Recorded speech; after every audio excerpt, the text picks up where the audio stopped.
Zoom connection. We're on. Oh, we're on. Hello. Hi. Good morning. Good morning, family. Good morning. Well, this is another big lesson. Really big lesson. Ah, lesson 153. In my defenselessness, my safety lies. Well, isn't that the opposite to the way that we've been raised and educated in this world, right? Because the ego says that my safety lies in my defenses. That's right. And Jesus is saying, no, in my defenselessness, my safety lies. That's where we will be safe. So I'll read it here. You who feel threatened by this changing world, its twists of fortune and its bitter jests, its brief relationships, and all the gifts it merely lends to take away again, attend this lesson well. The world provides no safety. It is rooted in attack, and all its gifts of seeming safety are illusory deceptions. It attacks and then attacks again. No peace of mind is possible where danger threatens thus. The world gives rise but to defensiveness. Well, I just want to stop here. Defensiveness or defenses, according to the Course, are attacks. Mm-hmm. Right? So when we use the word defense, it means attack as well. Yeah. For threat brings anger. Anger makes attack seem reasonable, honestly provoked, and righteous in the name of self-defense, which is really self-attack. Yeah. Yet is defensiveness a double threat, for it attests to weakness and sets up a system of defense that cannot work. Now are the weak still further undermined, for there is treachery without, and still a greater treachery within. The mind is now confused and knows not where to turn to find escape from its imaginings. There's the ego, right? It is as if a circle held it fast, wherein another circle bound it, and another one in that, until escape no longer can be hoped for nor obtained. Attack, defense, defense, attack become the circles of the hours and the days that bind the mind in heavy bands of steel with iron overlaid. Wow, that's extreme. Returning but to start again. There seems to be no break nor ending in the ever tightening grip of the imprisonment upon the mind. Can we stop So there? you can see that concentric circles of Yes. steel and then iron, and then you see it's an iron-clad closed circuit system. Yes. Defense breeds attack. Attack breeds defense, and it just keeps on going. And it's been going for more than 13 billion years in the illusion of time, apparently. Yeah. So can we give them maybe an example? I was thinking about this earlier when I looked at it, but the first thought that I am mythical me, I am now weak and vulnerable, alone, without God, without union. Fear and guilt are running the show, right? So then this first attack of this lie about I am me apart, right? Then that guilt is projected out into whatever, countless ways that the ego would label it's self attack. So are we projecting the guilt in our mind out into the world and it's coming back to us as sickness, lack, conflict, whatever the problem is that you might be facing, that's the guilt in your mind being projected out. So say it's sickness, right? Or say it's the pandemic. So then there's something out there that I need to defend myself from because I'm weak and there's something real out there. And now I am trying to defend myself against a real threat out there. And at what level am I defending myself? At the same level at which I'm going back into a dream and I'm using illusory phenomena to defend myself against this so-called real threat. And because it's all happening at the same level and it's magic, it doesn't work. And so then there's guilt when I fail to protect myself against this threat. I mean, it's like this game, it just keeps looping and looping and looping. But it all started with mythical me, projections, defense, attack, defense, attack, it over and over again. And there's never any solution. There's no way out of it until somebody says there must be a better way. I give up. This is insanity. And we learn to recognize, okay, this is mind and it's not out there, that it's all happening here and it's guilt, etc. Right? So that the concentric circles with mythical me in the center of it, and just no way out. Yeah. You know, sis, that's very helpful. And I don't know if I've already shared this example because I have no memory. I know I've shared it, but I don't know if I shared it on the lessons. I could have shared it in our TTC classes.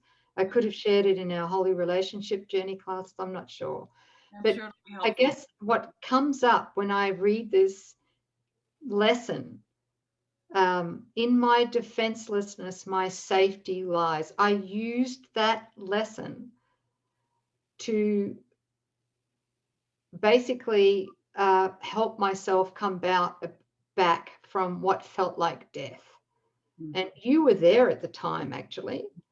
It would have been about, I don't know when, 2014, I think, 2014.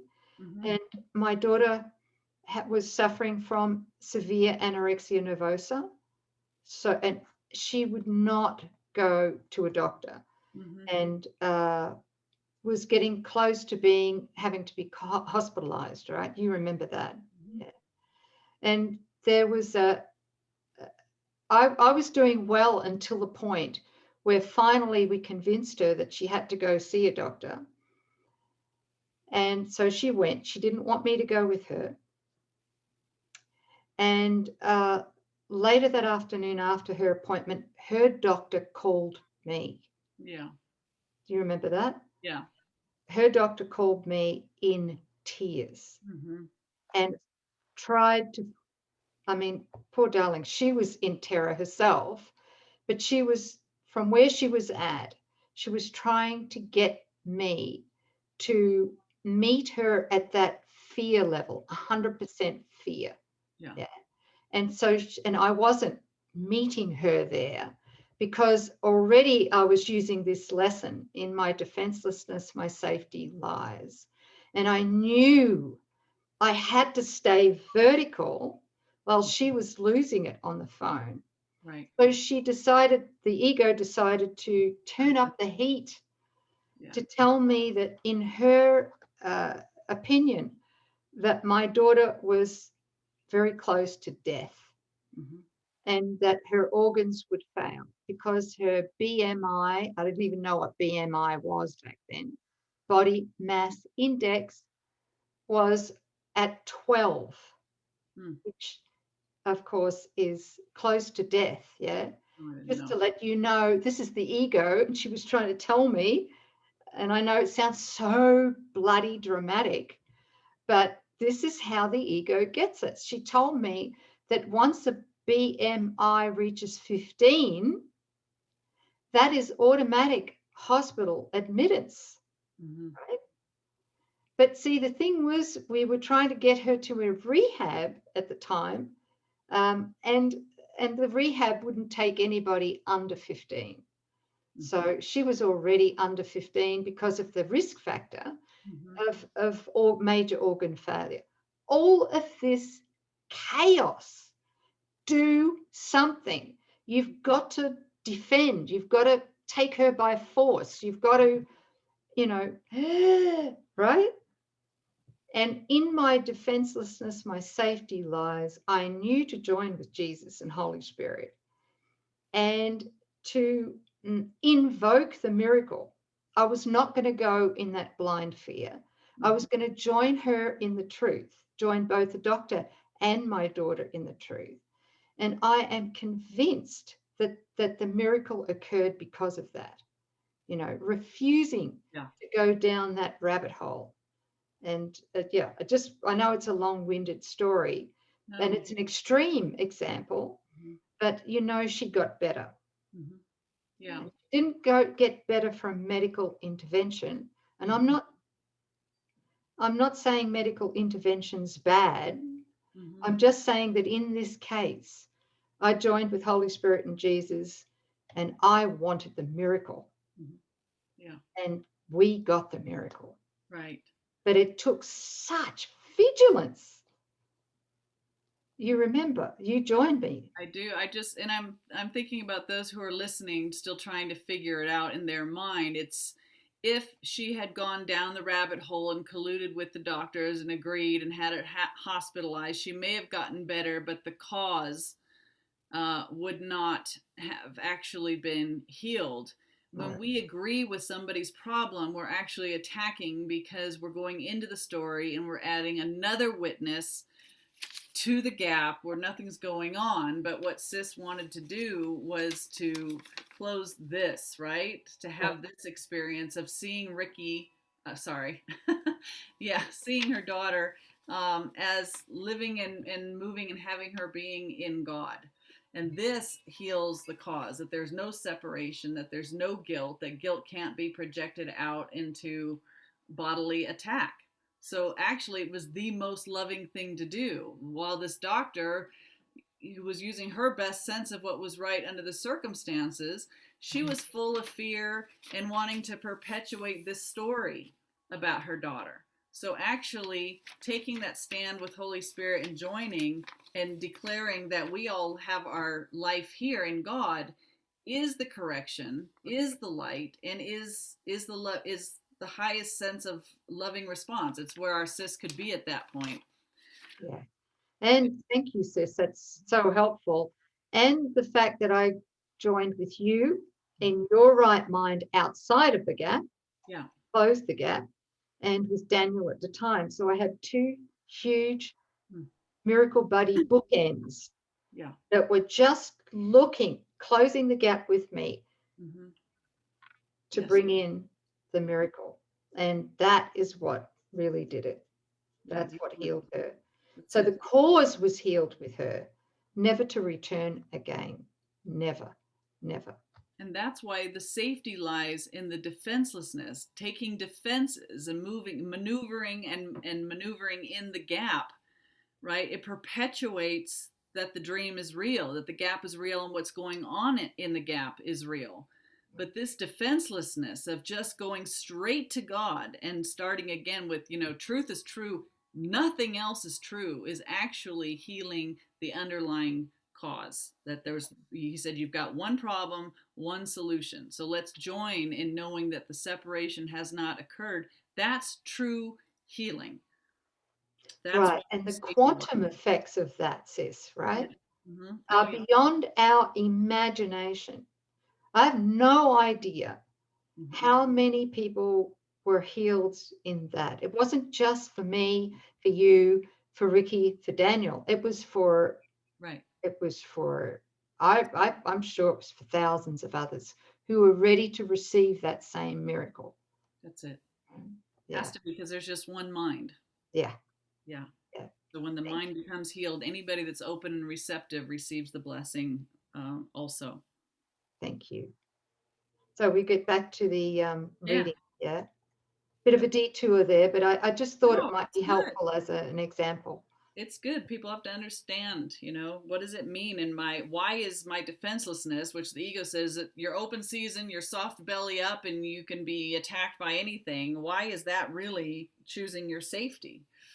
Yeah, you just gave a beautiful example of that. Thank you. Thank you, sis. Can you tell me which paragraph we're up to? 3. Okay. All right. So I'm reading the Oh, no, I'm FIP sorry. version. Sorry, you already read that part. Yeah, it's 4, isn't it? Yes, yes. Okay. Defenses are the costliest of all the prices which the ego would exact. Man, Yeah. do I know that to be true in my experience now. When I first started the course, I was like, oh, it didn't make any sense to me, this part. But now I know defenses are the costliest of all the prices which the ego would exact. In them, defenses, lies madness in a form so grim that hope of sanity seems but to be an idle dream beyond the possible. The sense of threat the world encourages is so much deeper and so far beyond the frenzy and intensity of which you can conceive that you have no idea of all the devastation it has wrought. Oh, that's a true statement, isn't it? Yeah. You are its slave. You know not what you do in fear of it. You do not understand how much you have been made to sacrifice, who feel its iron grip upon your heart. You do not realize what you have done to sabotage the holy peace of God by your defensiveness. For you behold the Son of God as but a victim to attack by fantasies, by dreams, and by illusions he has made, yet helpless in their presence, needful only of defense by still more fantasies and dreams by which illusions of his safety comfort him. So there's the gap again, right? Mythical me having, the fears in the dream, illness, sick, lack, conflict. And what does he resort to? The positives in the dream, which is what? Therapy, medication, procedures, Vacations. vacations, more money, right? So all of it, he says, it doesn't, all your defenses and all the remedies that you come up with are the same thing, and they lock, stock, and bear and keep us chained in here. In that closed circuit with the iron overlaid, right? Yes. That's it. That's the grave. Yeah. That's the casket, the coffin. Yes. Do you use that word coffin here in the US? We do. Oh, okay. No. But COFFIN. Not coughing, but coffin. Yes. Okay. Sis. That was an attempt at humor. Yes. Sorry. Lousy one at that. No. Okay. Oh, no. I love it. So we're up to defenselessness is strength. Is that where we're up to? Uh-huh. Yeah. Yes. Defenselessness is strength. It testifies to recognition of the Christ in you. Okay, I just heard something. It testifies to your incorruptible innocence. Yes. Incorruptible innocence, right? Mm-hmm. Perhaps you will recall the text maintains that choice is always made between Christ's strength and your own weakness, seen apart from him. Defenselessness can never be attacked because it recognizes strength so great, attack is folly, or a silly game a tired child might play when he seems too sleepy to remember what he wants. So that's pointing to the positive separation. So if you're mythically me identified and you seem to have attack, then your defenses do save you within a dream temporarily, but not not in truth, and that the result of that is death. This is making that positive separation and identifying yourself as not a part, but one with and as the Christ, the Son of God, who's so far beyond, who's not even in the gap, whose innocence, incorruptible innocence and invulnerability are because he's one in God. So this is knowing I can't, what I am cannot be attacked. It's impossible that the Christ or God be attacked, right? So you can't claim this while you're still claiming yourself to be mythical me. But as you recognize the Christ in you, then you can. Beautiful. Another thing that just came in then is that, in the gap, choosing between positive and negative in the gap, right? Going backwards and forwards, what I've noticed for myself in my experience is the accumulation of guilt, because there's not a decision to be free of the gap and to awaken from the idea of mythical me and the dream. There's just a devotion to making it a better ego dream. Right. Yeah. And so there's an accumulation of guilt in every defense I make. Yes. And the difference is positive. Yeah, there's no different. Even the entire gap is guilt. If you think that you are as you are not, that brings guilt, because part of your mind knows that you are the Christ. Seeing yourself as a body brings guilt. Pursuing pleasures in the gap results in guilt. Defending yourself, doing anything independently from God results in guilt. So that's making a false attack and then trying to defend yourself apart from God, both the same thing. Both, the ego doesn't want you to recognize that the goal in all of that is that you're just accumulating guilt. It doesn't care if you're positives or negatives, just that you're identifying yourself as you are not. And that's the guilt that it needs to keep the gap going. And to keep the gap going, and more specific, to keep the self-attack or self-sabotage going and hidden. Yes. Right. Because that we don't see the source of it and heal it once and for all. That's right. So, one big one is manipulating, in relationships, manipulating outcomes, etc. That's another one in the special relationships. Yeah. So all special relating is guilt. Yeah. Hell yeah. Hell yeah. Okay, I'm on paragraph 7. Defensiveness. Did I read that? No. Mm-hmm. Defensiveness is weakening. Weakness. Sorry. Defensiveness is weakness. Mm-hmm. It proclaims that you have denied the Christ and come to fear his Father's anger. Sis, does God have anger? No. Okay, all right. What can save you now from your delusion of an angry God, whose fearful image you believe you see at work in all the evils of the world? Hey, does that include what are they called? Acts of God? Oh gosh, yes. Yes. You gotta laugh, right? Natural disasters and acts of God, that angry God. You just never know when he's going to strike. Oh, Lord.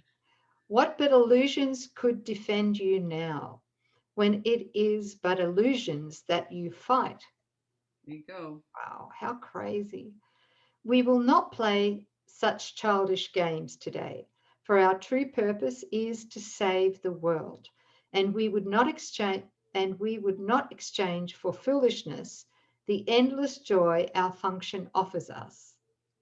We would not let our happiness slip by because a fragment of a senseless dream happened to cross our minds, and we mistook the figures in it for the Son of God, its tiny instant for eternity.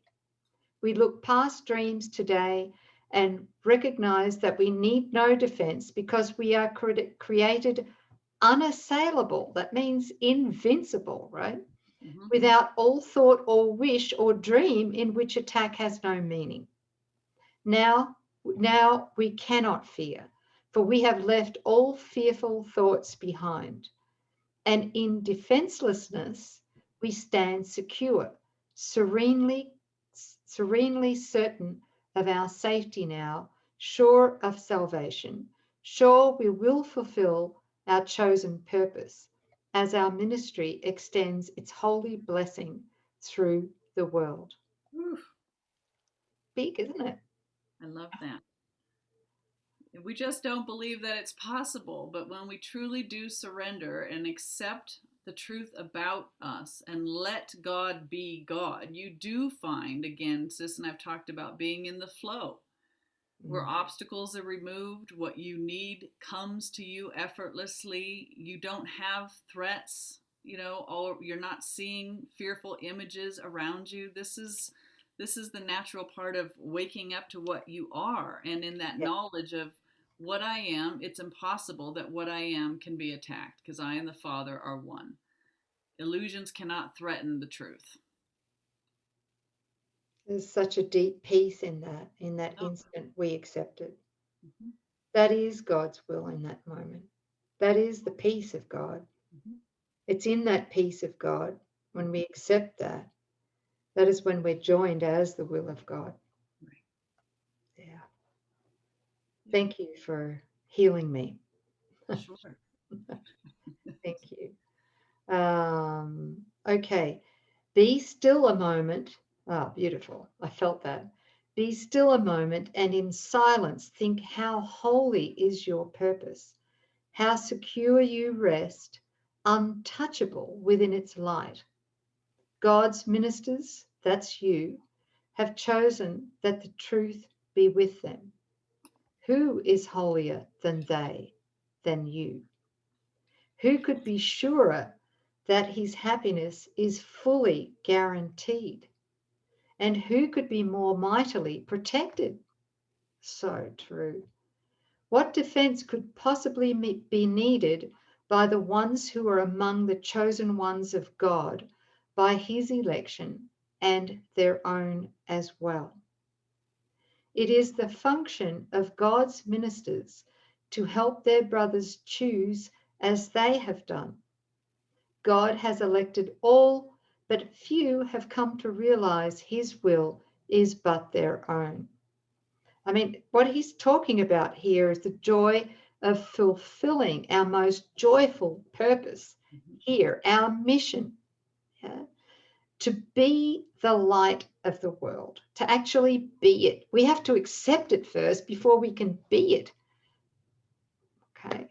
And yeah, and I think the highest function is to help our brothers and sisters to recognize that they too are the light of the world. Yeah. That's why we're doing this now. There's nothing more joyful than this purpose. Nothing in the dream. Yeah.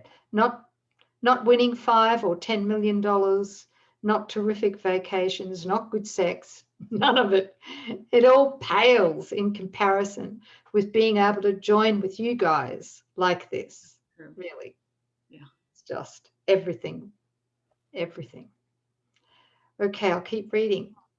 And while you fail to teach what you have learned, salvation waits and darkness holds the world in grim imprisonment. Nor will you learn that light has come to you and your escape has been accomplished, for you will not see the light until you offer it to all your brothers. And they take it from your hands. So as they take it from your hands, so will you recognize it as your own. That You is, know that one, sis?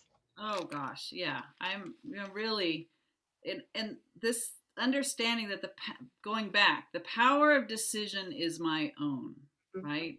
Yeah. We think that we have a choice. And then we come to recognize that God's will and our will is really the same. We finally surrender the gap in mythical me and accept from the Father that, what he is what I am, and God's will and my will are one. But the beautiful thing in the way that wisdom and love works is that, this is our function to extend it.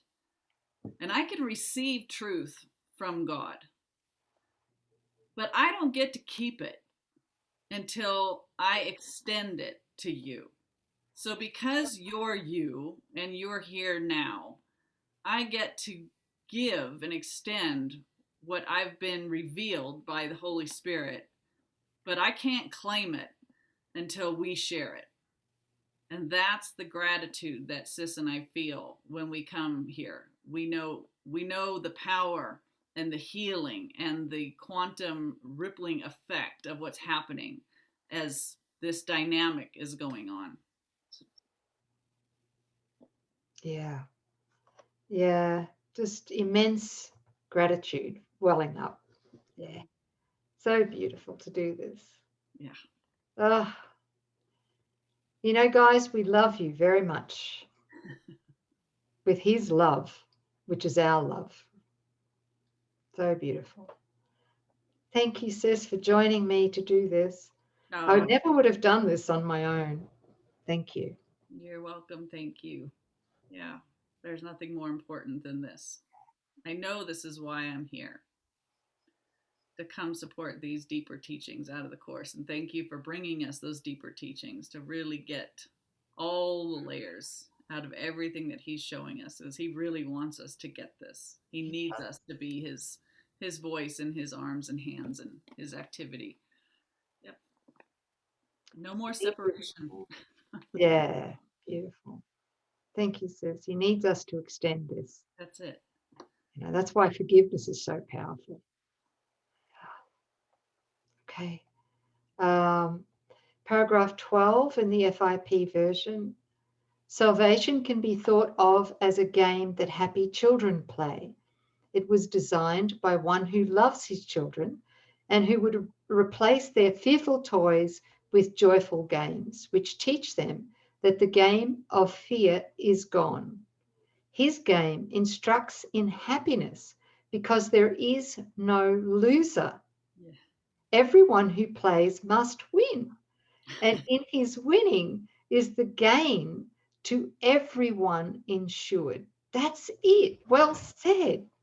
I mean, Jesus is a way with words, right? Doesn't he? The game of fear is gladly laid aside when children come to see the benefits salvation brings. That's it. That's when you'll decide to give up the gap, when you see the benefits, and you see the benefits through your brother. Oh, yeah. Oh, yes. You who have played that you are lost to hope, abandoned by your father, left alone in terror in a fearful world, made mad by sin and guilt. Be happy now. That game is over. Over. It's over. It's kaput. Now a quiet time has come in which we put away the toys of guilt and lock our quaint and childish thoughts of sin forever from the pure and holy minds of heaven's children and the Son of God. That's you. Mm-hmm. We pause for a moment more to play our final happy game upon this earth. And then we go to take our rightful place where truth abides and games are meaningless. So is the story ended. Let this day bring the last chapter closer to the world, that everyone may learn the tale he reads of terrifying destiny, defeat of all his hopes, his pitiful defense against a vengeance he cannot escape, is but his own deluded fantasy.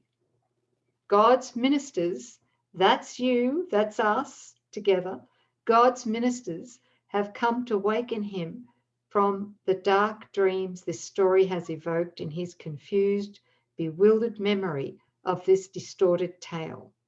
God's Son can smile at last on learning that it is not true. Today we practice in a form we will maintain for quite a while. We will begin each day by giving our attention to the daily thought as long as possible. In my defenselessness, my safety lies. 5 minutes now becomes the least we give to preparation for a day in which salvation is the only goal we have. 10 would be better, 10 minutes. 15 minutes, even better still. Yes. But I mean, I'm stopping here. Are we worth it? Oh, That's the question. Are we worth it? I say yes. yes. And as distraction ceases to arise to turn us from our purpose, we will find that half an hour is too short a time to spend with God. I second that. Yeah. Nor will we willingly give less at night in gratitude and joy. Each hour adds to our increasing peace as we remember to be faithful to the will we share with God. At times, perhaps a minute, even less, will be the most that we can offer as the hour strikes. Sometimes we will forget, but we won't beat ourselves up, right? Oh, At other times, the business of the world will close in on us, and we will be unable to withdraw a little while and turn our thoughts to God. Yet when we can, we will observe our trust as ministers of God in hourly remembrance of our mission and his love. And we will quietly sit by and wait on him and listen to his voice and learn what he would have us do the hour that is yet to come, while thanking him for all the gifts he gave us in the one gone by. In time, with practice, you will never cease to think of him. I was going to say to thank him. That's true as well. good. And hear his loving voice guiding your footsteps into quiet ways where you will walk in true defenselessness. For you will know that heaven goes with you. You will know it. You will feel it. Nor would you keep your mind away from him a moment, even though your time is spent in offering salvation to the world. Think you he will not make this possible? For you who choose to carry out his plan for the salvation of the world and yours, of Mm. course he will make this possible. Today our theme is our defenselessness. What a burden we will lay down. We clothe ourselves in it, in defenselessness, as we prepare to meet the day. We rise up strong in Christ and let our weakness disappear as we remember that his strength abides in us. We will remind ourselves that he remains beside us throughout the day or through the day and never leaves our weakness unsupported by his strength. We call upon his strength each time we feel the threat of our defenses undermine our certainty of purpose. In other words, every time we're tempted by the ego, we will pause a moment as he tells us this: I am here. Your practicing will now begin to take the earnestness of love to help you keep your mind from wandering from its intent. Be not afraid nor timid. That's false humility, right? There can be no doubt that you will reach your final goal. I'm listening. Yep. Are you? Yes. Yes. Yes. These are his gifts to you. Well, Defenselessness. can you back up? Did you have that sentence? The ministers of God can never fail. No. No, how could that be omitted? Wow. Are you joking? No, it says there. Okay, could you read the sentence before and Yeah. the sentence after, please? There can be no doubt that you will reach your final goal. The ministers of God can never fail because the love and strength and peace that shine from them to all their brothers come from him. Okay, I got it, sis. Okay. It's my bad. Please forgive me. That Okay. sentence was here, but Okay. the ego didn't see it. Well, good thing I'm here. Thank God. One of us is without an ego, you know? Yeah, that Okay. is so huge. I can feel that whole sentence. Oh my God. Oh, I want to read it again. The ministers of God can never fail because the love and strength and peace that shine from them to all their brothers come from him. Wow. These are his gifts to you. Defenselessness is all you need to give him in return. You lay aside but what was never real, to look on Christ and see his sinlessness. Mm. Mm. Yeah, I'm getting that sense, a felt state that when we're in a total state of surrender, no mythical me, in deep humility, accept what we are and allow what we are to come through. The God impulse that comes through us out of our expression to our brothers is literally God. Like you just said, you'll feel that the power of God or the kingdom of heaven is within you and goes with you, Yes. right? Throughout your day. It's a felt state. And that is, you know, you're invulnerable. You feel God with you. You feel that your thoughts are inspired and from God, that you're willing with God, so that throughout your day you're doing his will. It's like all there is to you is God. That is what you are in your state of defenselessness. Defenses shunt that experience off. Defenses say, I'm mythical me, don't want to hear you, don't want to feel you, don't want to hear about your will. I'm busy being Coreen. So, in our defenselessness, our safety lies. That's when we know we're one with God, we're walking with God, and nothing can touch you because you're in the world, but not of it. You're completely under God's laws. Yep. We're on a mission from God. We're the Blue Sisters. Yes. Yay. Yay. Come on, get up and dance. Let's boogie, sis. Oh my gosh. I loved that movie. Me too. Me too. A One of mission my from all-time God. favorites. That comes. We have to get thin ties and suits and Blues Brothers hats, sis. We will for How? our midway session. Okay. We'll do it. Yeah. Yes. Oh, how fun is that? Oh, fantastic. So, we love you guys. Thank you. Thanks, sis. You just unpacked that so beautifully. Thank you. Thank we you. did too. We did together. Yeah. We love you. Because of you. And you and you and you You, and you. you're on a mission from God. Don't. We'll see you next time. Okay, bye.